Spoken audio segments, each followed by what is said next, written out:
So we're going to go over this Unit 4 FRQ practice. All of these questions were ones taken from previous year's AP exams. So you can see this one was from 2019, from last year.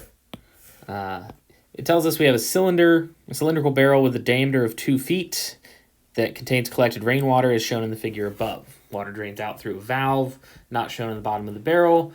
The rate of change of the height of the water in the barrel with respect to time is modeled by this differential equation dH dt equals negative 1/10 square root of h. H is measured in feet, T is measured in seconds, and then it gives us the volume formula for a cylinder. So V equals pi r squared h. Part A is asking us to find the rate of change of the volume of the water in the barrel with respect to time when the height of the water is 4 feet, and make sure we indicate units. So this is a related rates problem. We're given the rate of change of the height. We're trying to find the rate of change of the volume, which is going to be related because as the height goes down, the volume will go down. So we're going to start with this volume formula, V equals pi r squared h. And since we're trying to find the rate of change of volume with respect to time, we're trying to find dV dt, which is the derivative of the volume. Now notice we're taking the derivative with respect to time. That means we're going to be taking the derivative of r with respect to time and the derivative of h with respect to time. So there is going to need to be a dr dt and a dH dt in our derivative. And another thing to be careful of before we take this derivative is notice that this function really is a product of two variables. That means we're going to need to use the product rule when we take the derivative. So using the product rule, we're going to do the first times the derivative of the second. Well, the derivative of h is just dH dt. Plus the second times the derivative of the first. So that would be 2 pi r dr dt. So now we have the derivative of v with respect to time.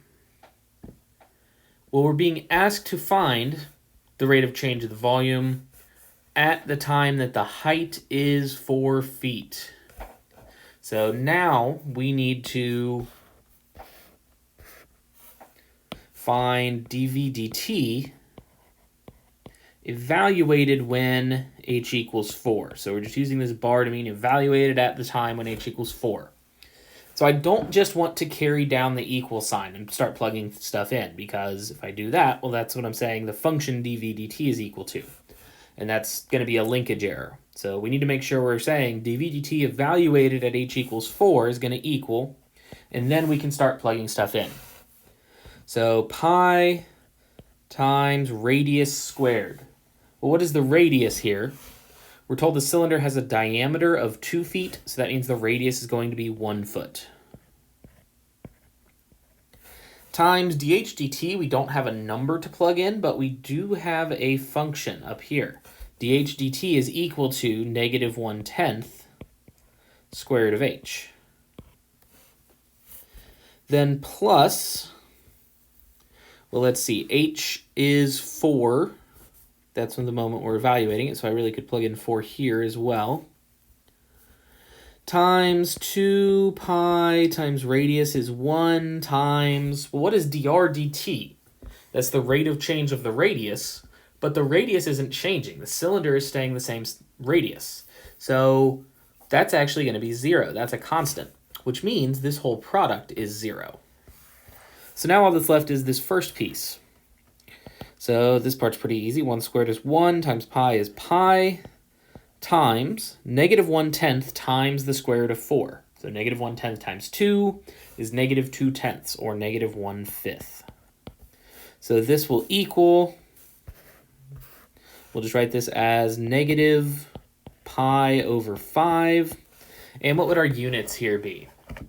Well, this is a volume, so it's going to be a cubic unit. We're talking about feet is our measure for h, so this is going to be cubic feet per second is our unit of time. So dV dt evaluated at h equals 4 is going to be negative pi over 5 cubic feet per second. In part B, it's asking us when the height of the water is 3 feet, is the rate of change of the height of the water with respect to time increasing or decreasing? And explain your answer. So this is one we need to be careful with. It's not asking us is the height increasing or decreasing. It's asking us, is the rate of change of the height increasing or decreasing?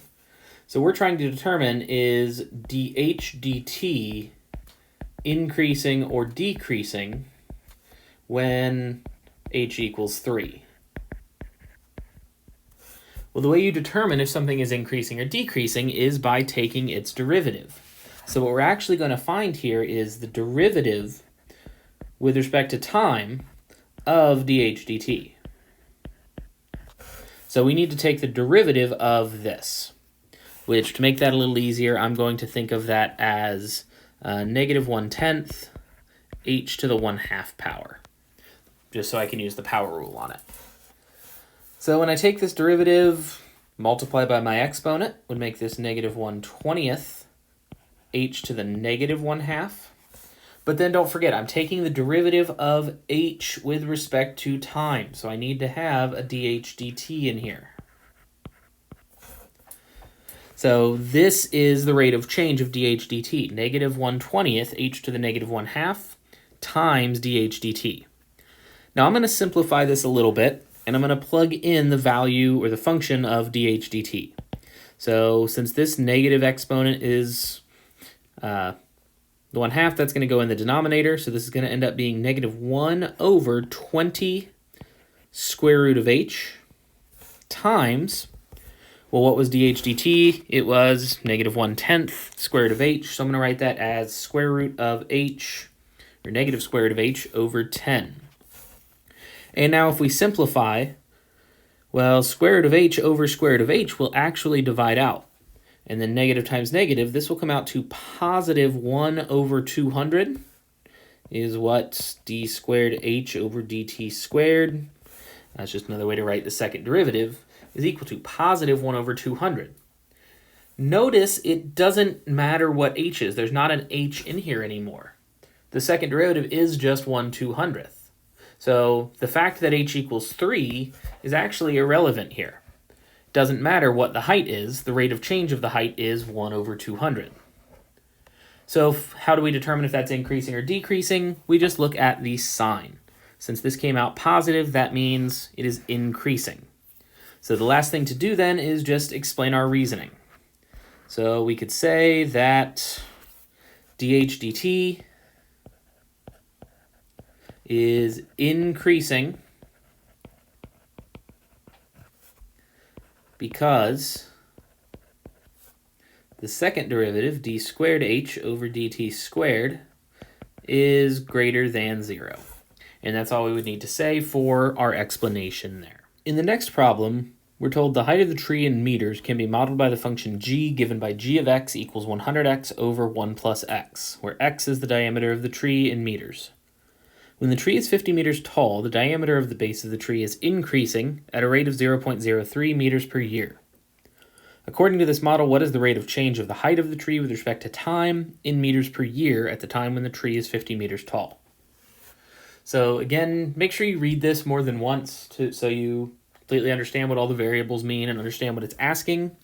Right here, it's asking what is the rate of change of the height of the tree with respect to time. Well, the height of the tree is given by g of x. So what we're being asked to find is dg dt at this moment when the tree is 50 meters tall. So that means we're going to start by taking the derivative of g with respect to time. Now notice that the function g is a quotient, so its derivative will require the quotient rule. So when we do this derivative, dg dt will equal low d high, the derivative of the top here is just going to be 100, minus high d low, so minus 100x, times the derivative of the bottom would just be 1, so just minus 100x, over the square of what's below, so over 1 plus x squared. But one thing to keep in mind here, we're taking the derivative of x with respect to time. Anytime you're taking a derivative with respect to time, you need to include that dx dt piece. That's going to be really important. That's why it gave it to us right here. The rate of change of the base of the tree is 0.03 meters per year. So we will include that as well.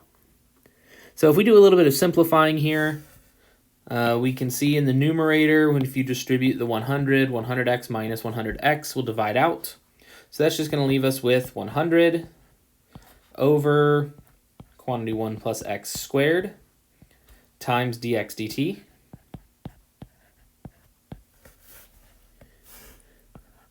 Now, if we want to know that rate at the moment when the tree is 50 meters tall, we can plug in 50 for g, but notice there's not a g anywhere to plug in. What we actually need to know is x at that moment. What is the base, or the diameter of the base, when the tree is 50 meters tall? And to find that, we actually need to go back to the original function. When the tree is 50 meters tall, that's going to be a g of x. We need to solve for x at that moment. So multiply both sides by 1 plus x will make this 50 plus 50x equals 100x. Then we can see if we subtract 50x on both sides, 50 equals 50x. So at that moment, x is 1. So if we are going to find dg dt, evaluated at the moment that g equals 50, that is going to equal 100 over 1 plus 1 squared times, and what is dx dt at that moment? That's 0.03. So if we do a little bit of simplifying, 100 times 0.03 is just going to be 3. 1 plus 1 is 2, squared is 4. So we end up with 3/4. And make sure we include units here. That's going to be 3/4 meters per year. So the tree is growing at a rate of 3/4 meters per year.